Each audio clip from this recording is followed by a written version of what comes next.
सभी को नमस्कार। आज का विषय है धन वृद्धि कैसे करें। पर उससे पहले मैं आपसे एक बात कहना चाहती हूँ कि जीवन में जो कुछ भी घटित होता है वो किसी मतलब से घटित होता है।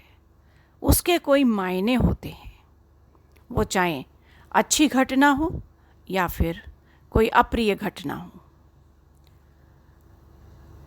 तो जब कोई अप्रिय घटना होती है या कोई अप्रिय भाव उत्पन्न होता है या कुछ ऐसी क्रियाएं होती हैं जिसमें कुछ अप्रिय हो जाता है, तो वो ईश्वर हमें अप्रिय भाव में रखने के लिए नहीं करता है। ईश्वर का मकसद होता है कि हम जानें कि उस अवस्था को, उस भाव को कैसे सॉल्व करें, कैसे उसके उत्तर पाएं और फिर आगे बढ़ें। पर होता कुछ अलग है।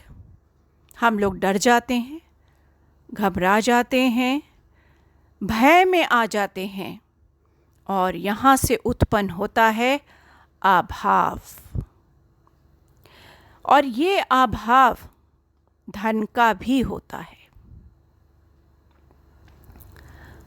तो यदि धन का अभाव कहीं से भी लगता है, किसी को लगता है, तो कोशिश करें कि आप मेरी बात वहीं समझें जहां मैं समझाना चाहती हूँ। अपने लॉजिक्स को यूज़ ना करें, तब अभाव को समाप्त किया जा सकता है। वरना आप अपने लॉजिक्स रखेंगे तो कभी सॉल्यूशंस पर नहीं पहुंच पाएंगे, क्योंकि कुछ जगह लॉजिक्स नहीं चलते। उनके साथ एक अलग फ्रेमवर्क की ज़रूरत होती है। तो अभाव को दूर करना जीवन का एक पार्ट है, एक लेसन है। हमें इसे ओवरकम करना है। इसके लिए एक लेखा जोखा यानी फ्रेमवर्क तैयार करना होगा, जिसमें सबसे पहला जो पार्ट होगा वो होगा अपने शब्दों पर ध्यान देना तथा नकारात्मक शब्दों को एक जगह नोट करना। मैं हमेशा इस बात को ज़रूर कहती हूँ कि आप अपने शब्दों को अवश्य नोट करें, क्योंकि कुछ शब्द हम रोज़ बोलते हैं, दिन में 1000 बार बोलते हैं और दिन प्रतिदिन बोलते हैं, और उनकी एनर्जी इतनी बन जाती है कि हम समझ ही नहीं पाते कि हम उस चक्र में बंध गए हैं, और उसी चक्र को तोड़ना मुश्किल हो जाता है। जैसे कि हम बहुत आराम से बोलते हैं कि पैसे की बहुत कमी है। अरे बहुत मेहनत करके भी कमा नहीं पा रहे हैं, सारे काम बंद हैं मेरे, बेरोजगार हूँ, अरे कहीं काम नहीं मिल रहा, पैसे की बहुत तंगी है, बड़ी परेशानी है, कहीं मैं और गरीब ना हो जाऊं, अरे किसी को पैसा दे दिया वापस नहीं दे रहा है। ऐसी बातें बहुत बोलते हैं हम। बहुत लॉस में आ गए, क्या करें, पैसे को लेकर डर और घबराहट होती है, बहुत परेशान होता हूँ पैसों को लेकर, वगैरह वगैरह। परेशानी, संघर्ष, कुछ हो नहीं पा रहा, ये सारे जो शब्द हैं, वाक्य हैं, वाक्य अंश हैं, उनमें हम बंध जाते हैं। तो अपने ऊपर ध्यान अवश्य दें और इन्हें नोट कर लें। इस तरह के शब्द आपको आप ईमानदारी से काम करना है इन शब्दों पर।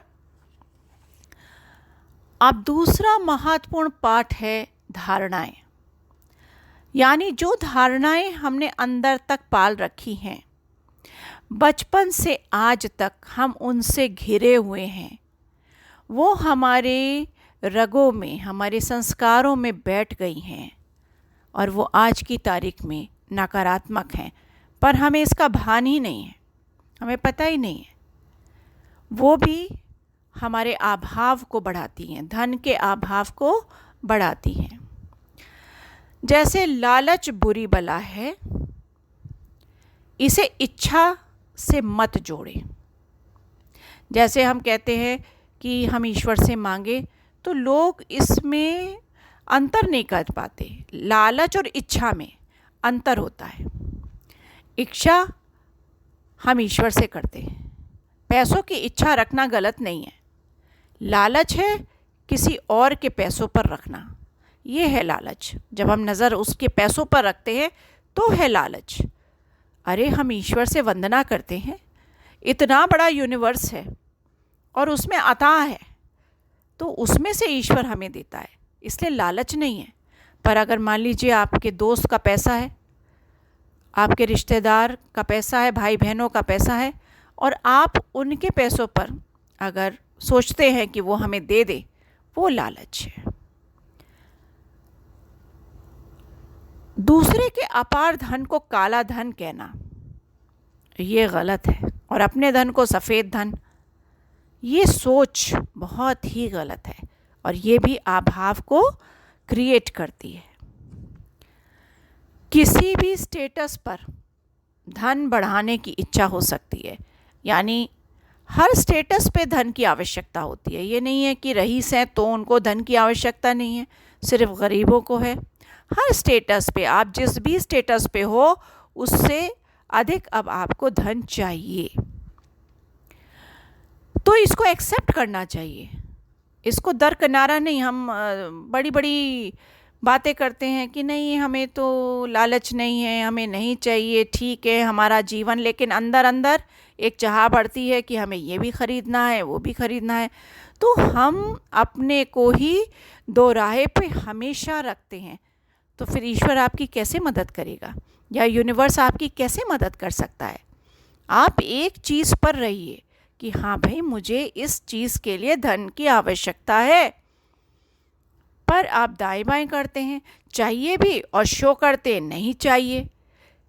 तो आप स्वयं में, आपका मन स्वयं में नहीं समझ पाता आपको चाहिए क्या। अब आइए कंजूसी। जो कंजूसी है ना, पैसे को रोकना, वो बहुत ख़राब चीज़ है। थोड़ा सा पैसा इन्वेस्ट करना एक अलग चीज़ हो गई, पर हम खर्च ही नहीं करना चाहते। तो ऐसे में आदमी खुद तो थोड़ा बहुत लाइफ लीड कर लेता है, लेकिन उसके बाद वो पैसा उसके परिवार वालों को भी नहीं मिलता है और उसका कोई उपयोग होता नहीं है, दूसरे ही करते हैं। तो खर्च करिए, पैसा आ रहा है खर्च करिए। अगर आप नहीं करेंगे तब भी ये अभाव को क्रिएट करता है। कुछ लोग दूसरे से अधिक खर्च करवाते हैं और स्वयं बच जाते हैं, ये भी आपके पैसों में कमी लाता है। ये धारणा कि जितनी चादर है उतने पैर फैलाओ, ये पुरानी धारणाएं इतनी गूढ़ हैं, हमारे संस्कारों में घुल मिल गई हैं, पर ये निगेटिव है। क्योंकि आज की तारीख में, आज जब समय बदल गया है, हर वस्तु हर घर में चाहिए और अच्छी चाहिए, तो उसके लिए पैसे की आवश्यकता है। अब चादर से तो बाहर निकलना ही होगा ना, चादर तो छोटी है और आपकी चाहतें बड़ी हैं, तो आपको ये धारणा तो छोड़नी ही पड़ेगी। और फिर कुछ लोग तनाव रखते हैं, हर दिन देखते हैं आज ये काम हुआ नहीं, लो पैसा आया नहीं, हर दिन उनकी नज़र बस इसी पर है, तो भी काम नहीं चलेगा। वातावरण दूषित रखना, बहुत ज़्यादा झगड़ा, लड़ाई झगड़ा करना, ये सब पैसों की कमी करेगा, क्योंकि इससे ऊर्जा का ह्रास होता है। या फिर आपके घर में आपने अनावश्यक सामान रखा है, वो भी आपकी ऊर्जाएं खींच लेता है।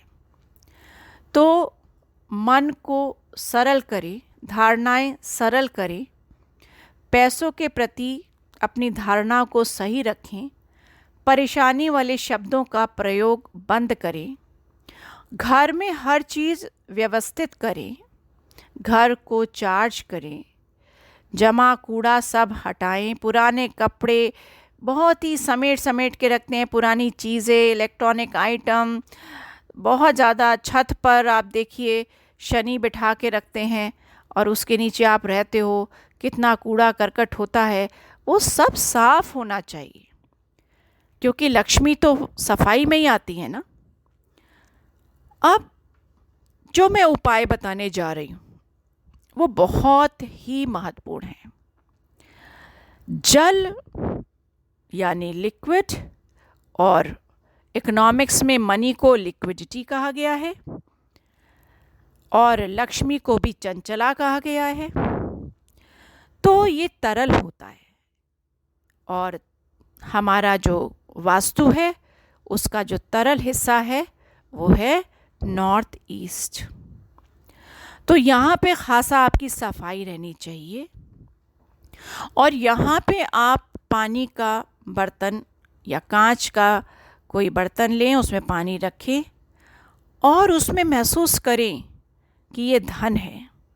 हर दिन उस पानी को बदलें और ऐसा आह्वान करें कि इसमें अपार धन सम्मिलित है। तो धीरे धीरे आप देखोगे कि आपके घर में धन की वृद्धि होने लगी है। इसके अलावा अगर आप पानी को, एक गिलास में पानी को धन्यवाद और प्रेम के साथ ऐसा करके पिएं कि ये धन है जो मेरे शरीर में प्रवेश कर रहा है और पूरे अणु मेरे बिल्कुल गोल्ड हो चुके हैं, अपार धन मेरी तरफ आकर्षित हो रहा है, ऐसा कहकर आप इस जल को धारण करें तो आप देखेंगे धीरे धीरे आपके घर में धन वृद्धि होगी। तो जल एक बहुत महत्वपूर्ण वस्तु है जो धन वृद्धि लाती है।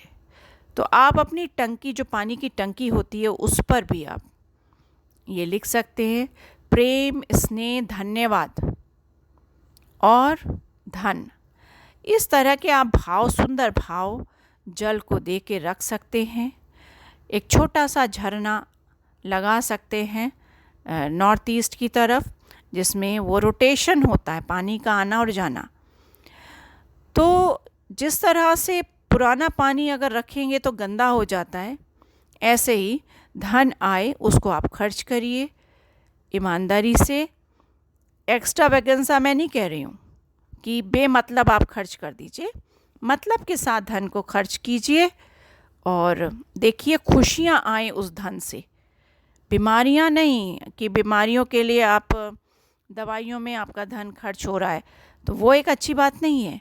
आप अपने परिवार के साथ खुशियाँ मनाएं, वो है धन की उपयोगिता और वो धन खुशी का धन होता है।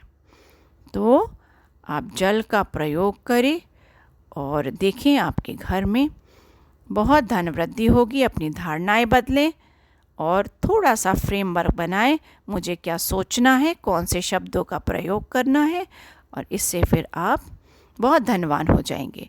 मेरी भी यही इच्छा है कि आप सब बहुत संपन्न रहें, स्वस्थ रहें, मस्त रहें। धन्यवाद।